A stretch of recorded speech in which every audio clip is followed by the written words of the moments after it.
Episode 4 में हमने देखा था रेंतारो और वागुर दोनों साथ में स्टडी कर रहे थे। अगर तुमने एपिसोड 3 देखा है तो तुम लोगों को पता होगा रेंतारो ने वागुरु की हेल्प मांगी थी, मतलब स्टडी के लिए। फिर हमें पता लगता है कि उन दोनों को देख लिया था सुबारू ने। फिर सुबारू और रेंतारो दोनों आपस में बातें करते हैं। यहाँ पर सुबारू रेंतारो को छोड़ने के लिए कहती है, मतलब वो चाहती है कि रेंतारो वागुरी को छोड़ दे। सिंपल भाषा में वो वागुरी को भूल जाए। अगर तुम्हें वो वाला एपिसोड देखना है तो डिस्क्रिप्शन में लिंक है, तुम लोग देख सकते हो। और अगर तुम्हें इसके और भी एपिसोड देखना है तो प्लेलिस्ट चेक करो, तुम्हें वो मिल जाएंगे।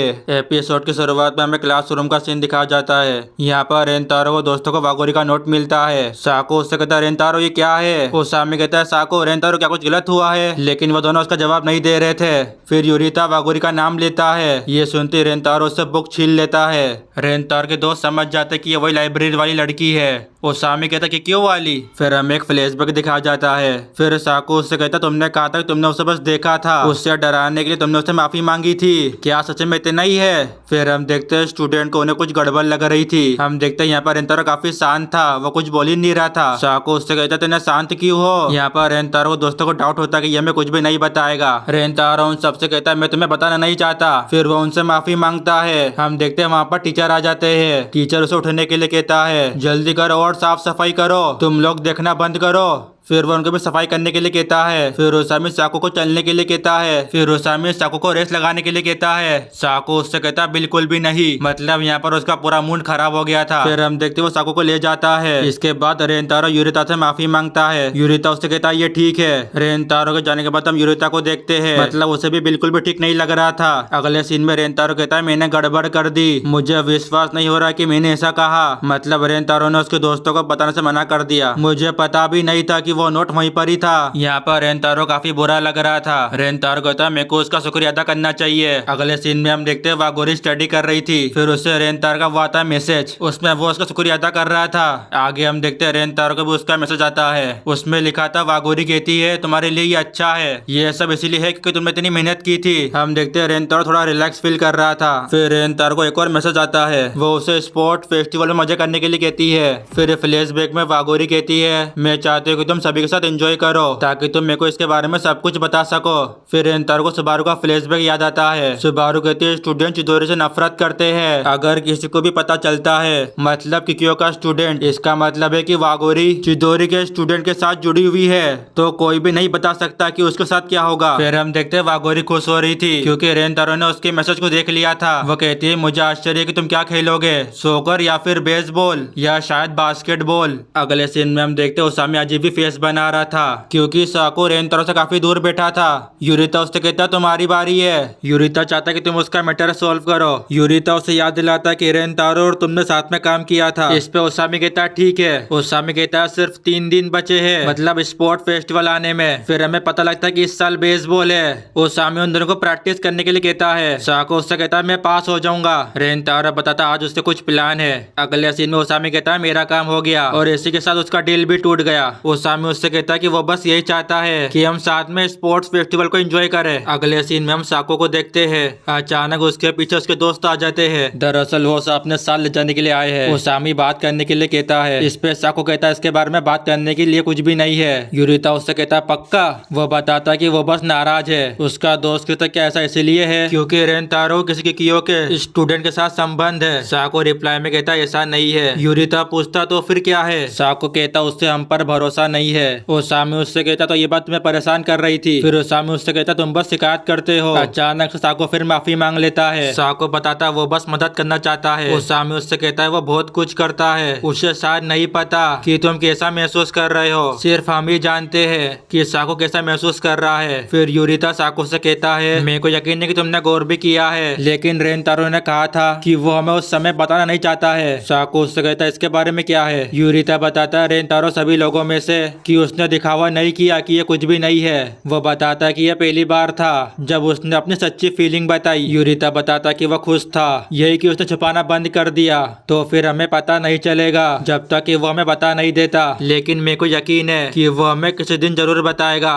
फिर उसामी उससे कहता खुश हो जाओ साकू। अगले सीन में रेंतारो की मॉम उससे कहती है मोपिंग के साथ क्या हो रहा है। इस पे रेंतारो कहता कुछ भी नहीं। फिर उसकी मॉम पढ़ाई के बारे में बात करती है। फिर वो ग्रेड के बारे में पूछती है। रेंतारो बताता है वो इस बार फेल नहीं हुआ। यहाँ पर उसकी मॉम हंस रही थी क्योंकि उन्हें यकीन नहीं हो रहा था। रेंतारो बताता कि वो सीरियस है। वो कहती क्या तुम सीरियस हो। यहाँ पर उसकी मॉम तो चीटिंग समझ रही थी। वो कहती क्या तुमने फिर बड़ा स्कोर किया है। रेंतारो बताता है 59। हम देखते हैं वहाँ पर वागोरी आ जाती है। हम देखते हैं रेंतारो छुप जाता है। वागोरी उनसे कहती है अभी भी केक बचा है। उसकी मॉम कहती ज्यादा नहीं है। हम देखते हैं उसकी मॉम रेंतारो से बात करने लग जाती है लेकिन रेंतारो उन्हें चुप कराता है। मतलब वो नहीं चाहता कि वागोरी को पता लगे कि वो यहाँ पर है। हम देखते हैं उसकी मॉम उसे जबरदस्ती बाहर निकालती है। हम देखते हैं वागोरी शौक हो चुकी थी। वो उससे कहती तुम कब तक वहाँ पर थे। उसकी मॉम कहती पूरा समय। मेरे को लगता है कि वो जानती थी कि तुम वहाँ पर हो। हम देखते हैं उसकी मॉम नोटिस करती है कि रेंतारो वागोरी से नजर छुपा रहा था। फिर उसकी मॉम रेंतारो को वागोरी का ऑर्डर लेने के लिए कहती है। वो बताती है उनके पास काम बाकी है किचन में। फिर वो चुपचाप चली जाती है। वागोरी बताती है उसने अपना ऑर्डर तय कर लिया है लेकिन इससे पहले वो रेंतारो को हाई फाई करने के लिए कहती है लेकिन रेंतारो को समझ में नहीं आ रहा था कि वो क्या चाहती है। वागोरी बताती कि वो हाई फाई करने के लिए कह रही है। रेंतारो के पूछने पर वागोरी उसे बताती क्योंकि तुम पास हो गए इसके लिए धन्यवाद। तुम पार्टिसिपेट कर सकते हो स्पोर्ट्स फेस्टिवल में। फिर अब देखते हैं रेंतारो को अपने फ्लैशबैक याद आते हैं। वागोरी एक लड़की है तुम शांत क्यों हो हमें बताओ या फिर ये कुछ भी नहीं है। लेकिन रेंतारो से कुछ भी नहीं बताता। फिर हम देखते हैं वो उसका शुक्रिया अदा करता है। आगे हम देखते हैं रेंतारो से उसका ऑर्डर देता है। यहाँ पर रेंतारो वागोरी के साथ चलने के लिए कहता है इसका मतलब स्टेशन तक लेकिन वो उसे मना कर देती है। वागोरी उससे कहती तुम्हारे पास कोई भी नहीं है दुकान में मदद करने के लिए। यहाँ पर वागोरी समझ जाती है कि रेंतारो उदास महसूस कर रहा है। फिर वो उसे बहुत सारा अच्छा खाना खाने के लिए कहती है। दिन शुरू होता है नाश्ते के साथ है ना। वो बताते कि वो नाश्ते में बहुत खाना खाती है। वो बताते कि वो खाने के बारे में सोचती है क्योंकि वो तुम्हें बेहतर महसूस कराता है। मेरे को यकीन है कि तुम भी खाओगे। वो बताते कि वो भूल गई आखिरकार वो क्या कहने वाली थी। इसके बाद तो रेंतारो काफी हंसी आती है। वागोरी उससे पूछती भाई तुम क्यों हंस रहे हो। वो कहता है माफ करना ये कुछ भी नहीं है लेकिन फिर भी वो हंसता है। वागोरी उससे कहती है मेरे को खुशी है। इसके बाद तो उसे प्यार से देखती है। फिर वागोरी चली जाती है। उसकी मॉम उससे पूछती है वागोरी घर गई। रेंतारो अपने मन में कहता है उसका दिल बहुत समय से धुंधला था लेकिन एक पल के लिए वो साफ हो गया। फिर वो कहता है वागोरी अमेजिंग है। वो बताता उस दिन उसने सुबारू के शब्द सुने थे। मेरे को पता था उसके पास एक मुद्दा था। फिर वो कहता है हम एक दूसरे को नहीं देखना चाहिए। फिर वो फ्लैशबैक में उससे कहता है मुझे माफ करना मैं नहीं कर सकता। रेंतारो कहता है मुझे लगता है कुछ तो है वो शब्द में बयां नहीं कर सकता। अगले सीन में हम वागोरी को देखते हैं। वागोरी कहती है मैंने कभी भी नहीं सोचा था। वो कहती है कि ये पहली बार था जब उसने उसे मुस्कुराते हुए देखा। फिर उससे फ्लैशबैक में अपने हाई फाई याद आता है। फिर वागोरी कहती है शायद मेरे को पूछना चाहिए था मतलब उसके साथ कुछ हुआ तो नहीं है। फिर उसे सुबारू का हुआ था मैसेज। अगले सीन में उसकी मॉम कहती है लगभग डिनर तैयार है तुम बस थोड़ा सा इंतजार करो। अगले सीन में हम देखते हैं कई सारा खाना था टेबल के ऊपर। उसकी मॉम कहती है ठीक है तुम कह सकते हो मतलब तुम्हारा एग्जाम को पास करने का सेलिब्रेशन है। रेंतारो कहता तुम नहीं थे पहले तुम मुझे मिस गिविंग कर रहे थे। वो बताती मैंने गौर किया था कि आपको ऐसा लग रहा था मतलब हाल ही में कड़ी मेहनत कर रहे हो। अगर तुम ऐसा कहते हो तब मेरे को तुम्हारे ऊपर विश्वास है। फिर वो दोबारा पूछती तुम्हारा स्कोर क्या था। इस पे रेंतारो कहता 100। हम देखते हैं उसकी मॉम उसे उंगली से मारती है। अगले सीन में फिर वो उसका रिजल्ट चेक करती है। वो कहती है मैं खुश हूँ। रेंतारो उनसे कहता है ऐसा नहीं कि बहुत अच्छा स्कोर है मैं बस मुश्किल से फेल होने से बचा हूँ। फ्लैशबैक में उसकी मॉम बताती है जब से तुम छोटे थे तुमने हार मान ली है इस बार तुम कोशिश करते रहे। वो कहती है मेरे को नहीं पता कि तुमने अचानक पढ़ाई करने का फैसला क्यों किया। फिर वो कहती है तुम वागोरी के बारे में चिंता थे तुम गए और तुमने ठीक से माफी मांगी। अंत में अगर तुम अच्छा जीवन जी रहे हो तो मैं वो नहीं मांग सकती। अगले सीन में हमें एक पार्क का सीन दिखाया जाता है। वहाँ पर सुबारू अकेले बैठी थी। अचानक से वहाँ पर वागोरी आ जाती है। वागोरी उससे सॉरी कहती है क्योंकि उसने सुबारू को इंतजार करवाया। सुबारू उससे कहती क्या तुम स्कूल के बाद कहीं पे गए थे। वो कहती हाँ थोड़ी देर के लिए। वागोरी बताती उसे कुछ समय हो गया है हम यहाँ पर बहुत खेलते थे जब हम छोटे थे। फिर वागोरी पॉइंट पर आती है तुम किस बारे में बात करना चाहती हो। सुबारू उससे कहती है यही रेंतारो के बारे में है। वो कहती है दूसरे दिन उसने रेंतारो से बात की थी। और इसी के साथ ये एपिसोड यहाँ पर ही खत्म हो जाता है।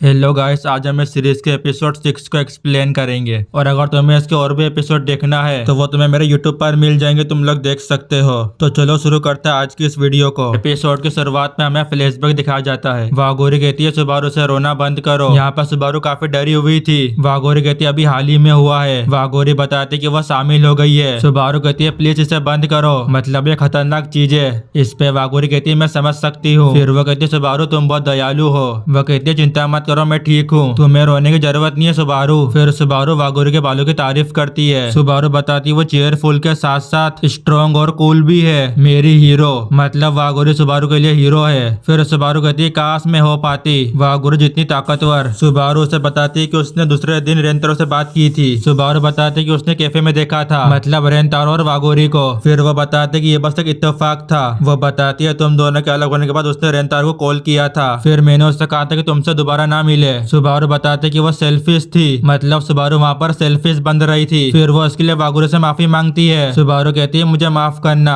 इस पे वागोरू कहती है तुमने मुझे चौंका दिया जब तुमने अचानक मुझसे माफी मांग ली। फिर वो बताती है स्कूल के गेट पर वागोरी बताते कि उसे फील हुआ था चिदोरी और किकियो के बीच में काफी एनिमोसिटी है, सिंपल भाषा में दुश्मनी है। फिर वागोरी बताते कि उसने सुबारू को काफी सारी चीजों से गुजारा है। इस पे सुबारू कहती तुम ये क्या कह रही हो। वागोरी कहती है सुबारू तुमने रेंतारो से ये करने के लिए कहा, इसका मतलब मेरे को प्रोटेक्ट करने के लिए। इसके बाद सुबारू को याद आता है कि उसने क्या कहा था। उसने रेंतारो से कहा था अगर मैं वागोरी की रक्षा कर सकती हूँ तो इतना ही उसके लिए काफी है। फिर वागोरी कहती है सुबारू तुम बहुत दयालु हो। यहाँ पर वागोरी को इसके लिए रिग्रेट भी है, वागोरी से चिंता में डाल रही है। यहाँ पर हम देखते सुबारू शौक हो जाती है। सुबारू कहते तुम माफी क्यों मांग रही हो। फिर वो कहते कि वो सबसे खराब है। जब मैंने रेंतारो से बात की थी फिर हमें स्कूल का फ्लैशबैक दिखाया जाता है। फिर सुबारू सोचती कि उसे पता होगा, इसका मतलब है वागोरी को मैं इस पूरे समय में बेचैन रही। फिर वागोरी कहती है सुबारू से कि हम एक ही ग्रुप में है। फिर यहाँ पर सुबारू को फील हुआ था जैसा कि मैं चिंता कर रही थी, कुछ नहीं हो रहा था, मुझे फील हुआ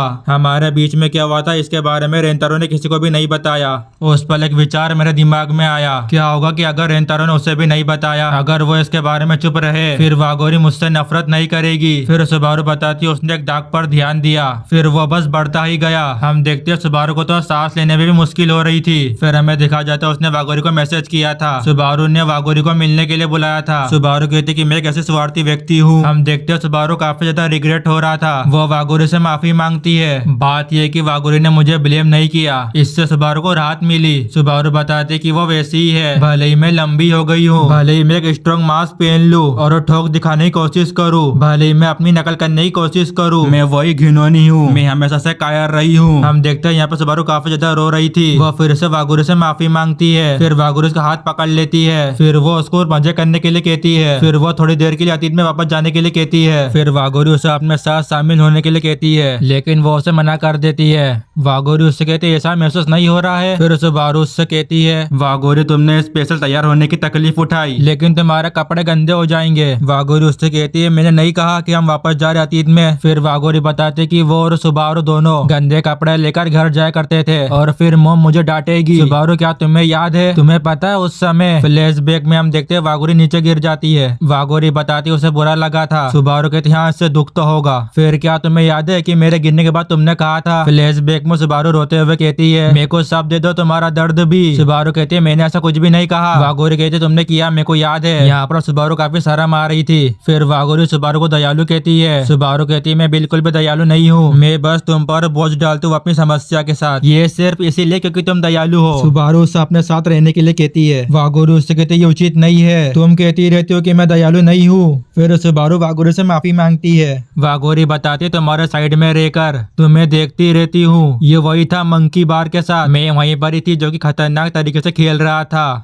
लेकिन गुस्सा होने की बजाय तुम मुझे डांटते हुए मेरे लिए रोए थे, जबकि मुझे अफसोस हुआ था। मतलब वो सुबारू को रुला रहा था। इससे मुझे ये भी खुशी हुई कि तुम मेरे को लेकर इतनी चिंता में थे और तुम रो पड़े। वागोरी बताती कि तुम अकेले हो जो हमेशा मेरे साइड में रहती है। वागोरी उससे कहती कि वो तुम थी हमेशा वहाँ जब मेरे को तुम्हारी जरूरत थी। वागोरी बताती कि वो सुबारू से प्यार करती है। फिर वह कहती कि मेरे को पता है कि मैं किस बात पर विश्वास करना चाहती हूँ, मैं अपनी आंखों से देख सकती हूँ, इसीलिए मैं इसमें विश्वास करती हूँ। सुबारू मैंने से पूरा समय देखा है, जब तक तुम खुद को ऐसे व्यक्ति के रूप में सोचना बंद नहीं कर देते, मतलब जिसके साथ मैं काम कर रही हूँ। वागोरी बताते जब तक वो दिन नहीं आता कि मैं तुमसे प्यार करती हूँ पूरे मन से। सुबारू कहती यह सही है, वागोरी हमेशा से ऐसी ही रही है। फ्लैशबैक में वागोरी कहती है मेरे को लगता है वो सुंदर है। सुबारू कहती है आखिरकार मैं समझी कि अब मुझे क्या करना है। फिर हम देखते वो वागोरी को हक कर लेती है। सुबारू कहती है उसने रेंतारो को बताया है कि तुम किकियो की स्कॉलरशिप स्टूडेंट हो और वो चिदोरी से तुम्हें उसे नहीं देखना चाहिए, लेकिन वो वागोरी वागोरी से पूछना चाहती है। वो उससे पूछती है वागोरी तुम्हें क्या चाहिए। वागोरी कहती है मुझे माफ करना सुबारू। वो रेंतारो को देखना चाहती है। फिर वो वागोरी से एक और बात पूछती है क्या तुम्हें रेंतारो पसंद है। इस पे वागोरी कहती है हाँ। फिर वो कहती है मैं उसे पसंद करती हूँ। फिर वो कहती है मैं उससे प्यार करती हूँ। यहाँ पे सुबारू उसकी बात समझ जाती है। सुबारू उससे कहती तुम्हें पता है वागोरी जब मैंने रेंतारो से पूछा मतलब वागोरी को देखने के लिए तो उसने कहा मुझे माफ करना है मैं ये नहीं कर सकता। सुबारू कहती है चाहे कुछ भी हो जाए मैं वागोरी के साथ रहूंगी। फिर सुबारू कहती है आशा कि मैं भी उससे प्यार करूंगी जिसने तुम्हें आई लव यू कहने पर मजबूर किया। अगले सीन में हम देखते वो दोनों जा रहे थे। वागोरी उससे कहती है बहुत अंधेरा हो गया है ना। फिर वागोरी कहती है सुबारू को देखकर अच्छा लगा मतलब इतने लंबे समय के बाद रोने वाला बच्चा। फिर अचानक उसे रेंतारो को आता है मैसेज। अगले सीन में हम रेंतारो को देखते वो काफी परेशान लग रहा था। वो कहता है मैंने सच में इसे भेज दिया। वो बताता है कि उसे फिर से बात करनी है ओसिना से। प्रॉब्लम ये कि मेरे पास उस तक पहुंचने का कोई भी रास्ता नहीं है। तो वो सीधा वागोरी से पूछेगा। दरअसल वो वागोरी को पता चाहता है कि उसने सुबारू से बात की है। अचानक उसे वागोरी का कॉल आता है। रेंतारो कहता है उसने मुझे पहले कॉल क्यों किया। वो बताता है वो उसके लिए तैयार नहीं है। वागोरी उससे कहती है अब अच्छा समय है। सबसे पहले रेंतारो उससे माफी मांगता है क्योंकि उसने वागोरी को छोड़ दिया था। वागोरी कहती है चिंता मत करो। वागोरी उससे कहती है तुम मुझसे क्या पूछना चाहते थे। रेंतारो कहता है उससे सुबारू से बात करनी है। फिर वागोरी हंसकर कहती है कि सुबारू उसके बगल में ही है तो मैं उसे फोन दे दूं। हम देखते वो पूरी तरह से शॉक हो जाता है। फिर सुबारू से हाई करती है। सुबारू उससे कहती तुम्हें मुझसे क्या चाहिए। फिर वो उसे कैफे के बारे में बताता है मतलब उन दोनों ने कैफे में बात की थी। सुबारू उससे कहती कल तुम्हें स्कूल जाना है। अगले सीन में हम देखते सुबारू उसका इंतजार कर रही थी। फिर वहाँ पर रेंतारो भी आ जाता है। रेंतारो उससे कहता है इम्पोर्टेंट बात ये है ये ठीक है मतलब स्कूल के बाद तुमसे मिलना। सुबारू उससे कहती है ये ठीक है। फिर सुबारू पॉइंट की बात करती है। रेंतारो उससे कहता है मैं तुम्हारे लिए क्या कर सकता हूँ कि तुम मुझे वागोरी को देखने की परमिशन दो। सुबारू कहती है तुम्हें पता है कि मैं उसकी माँ नहीं हूँ। रेंतारो कहता है नहीं मेरा ये मतलब नहीं था। रेंतारो कहता है मैं समझ सकता कि तुम कैसा महसूस कर रही हो कि कियो को चिदोरी की हर बात से नफरत है। यहाँ पर रेंतारो को लगता है कि ये सही होगा कि हम एक दूसरे को ना देखें। लेकिन रेंतारो फिर भी वागोरी को देखना चाहता है लेकिन मैं उसके लिए परेशानी को पैदा नहीं कर सकता। इसीलिए मैं तुमसे पूछना चाहता हूँ मेरे को क्या करना चाहिए। मैं वागोरी को कैसे देख सकता हूँ बिना उसे कोई परेशानी पहुँचे। मेरे को पता है कि ये पूछना अजीब हो सकता है क्योंकि तुमने मुझसे कहा था कि मैं उसे ना देखूं। सुबारू कहती क्या कोई रीजन है कि तुम मुझसे पूछना चाहते हो। सुबारू बताते कि वो बस स्वार्थी थी तुमसे कह रही थी कि उसे मत देखना तुमने बस मुझे अपना जवाब दिया है। फ्लैशबैक में रेंतारो कहता है मुझे माफ करना है मैं ये नहीं कर सकता। सुबारू उससे कहती क्या तुम मुझसे नाराज नहीं हो। रेंतारो कहता बिल्कुल भी नहीं तुम सच में वागोरी की परवाह करती हो। फिर रेंतारो उससे उसका जवाब मांगता है मेरे को इसके लिए क्या करना चाहिए। सुबारू कहती मैं देख रही हूँ। वो कहती तुम्हें पता है वागोरी जिस व्यक्ति से तुम्हें प्यार हो गया है वो बहुत दयालु तुम्हारे भले के लिए। फिर सुबारू खुद को बेवकूफ कहती है तुम्हें पता है रेंतारो मैंने वागोरी को सब कुछ बता दिया इस बारे में कि कैफे में क्या हुआ था। फिर हम देखते हैं रेंतारो ब्लश कर रहा था। फिर सुबारू से बताती स्कूल से दूर एक दूसरे को देखना ठीक रहेगा। आगे हम देखते हैं एक बॉल रेंतारो को लग जाती है। हम देखते हैं वहाँ पर एक बच्चा आ जाता है और हाँ ये वही कैफे वाला बच्चा है। वो बच्चा कहता है क्या तुम ठीक हो। रेंतारो कहता है मैं ठीक हूँ अगली बार सावधान रहना। फिर वो बच्चा उन दोनों को अच्छा दोस्त कहता है। रेंतारो कहता है खैर हम नहीं है बिल्कुल भी दोस्त। वो बच्चा कहता है आप दोनों को क्लोज फ्रेंड होना चाहिए। बच्चे के जाने के बाद सुबारू उससे कहती है सुबारू कहती है हम दोस्त बनने से दूर है लेकिन तुम जानते हो किसी दिन एक बार जब मैं खुद से सच्चा प्यार करने में सक्षम हो जाती हूँ क्या तुम करोगे मतलब मेरे दोस्त बनोगे। रेंतारो उससे कहता तुम्हें क्या मिला है। वो कहता है मैं चिदोरी से हूँ। वो कहती है मेरे को पता है। रेंतारो कहता कुछ हुआ है। यहाँ पर सुबारू थोड़ा सा ब्लश करती है। वो कहती है ये एक राज है। और इसी के साथ ये एपिसोड यहाँ पर ही खत्म हो जाता है।